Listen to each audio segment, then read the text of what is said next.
आगामी निवडणुकांच्या पार्श्वभूमीवर भाजपची आज मुंबईमध्ये महत्त्वाची बैठक पार पडतीये।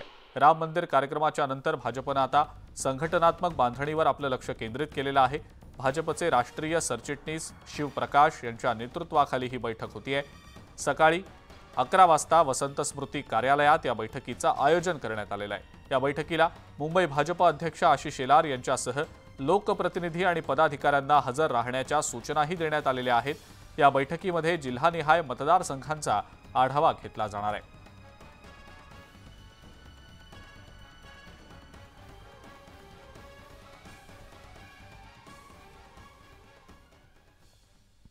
भाजपची आज अत्यंत महत्त्वाची बैठक मुंबईमध्ये आयोजित करण्यात आलेली आहे। संघटनात्मक बांधणीच्या अनुषंगाने या बैठकीमध्ये काही महत्त्वाचे निर्णय घेतले जाणार असल्याचं समजतंय।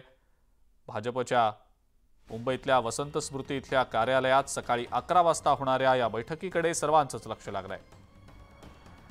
पक्षाचे राष्ट्रीय सरचिटणीस शिवप्रकाश यांच्या अध्यक्षतेखाली ही बैठक पार पडेल। या बैठकीला मुंबई भाजप अध्यक्ष आशिष शेलार यांच्यासह पदाधिकारी लोकप्रतिनिधी यांना देखील हजर राहण्यास सांगितलं गेलेलं आहे।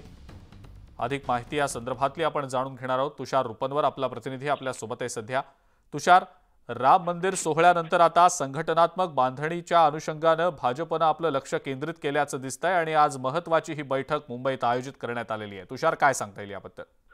अजिंक्य, आपण जर पाहिलं असेल तर लोकसभा निवडणुकीसाठी भाजप आपल्याला अग्रेसिव्हली मुंबईत काम करताना पाहायला मिळते। मुंबईमध्ये आज या ठिकाणी भाजपची महत्त्वपूर्ण बैठक राष्ट्रीय सरचिटणीस शिवप्रकाश यांच्या नेतृत्वामध्ये होणार आहे। या बैठकीमध्ये प्रामुख्याने संघटनात्मक बांधणीवर चर्चा देखील होणार आहेत।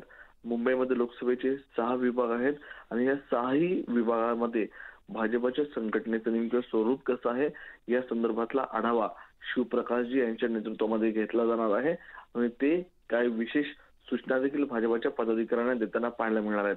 या बैठकीला भाजपचे मुंबई अध्यक्ष आशिष शेलार यांच्यासहित काही महत्त्वपूर्ण पदाधिकारी आणि नेते उपस्थित राहणार आहेत। अजिंक्य, तुषार, धन्यवाद सविस्तर माहिती दिली त्याबद्दल।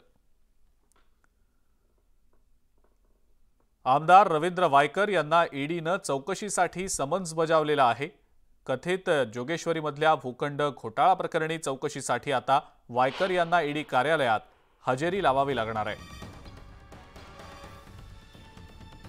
ठाकरे गटातले आमदार रवींद्र वायकर यांना ईडीनं समन्स बजावलेला आहे आणि या समन्स बजावल्यानंतर वायकरांना आता ईडीच्या कार्यालयामध्ये चौकशीसाठी हजर राहावं लागणार आहे।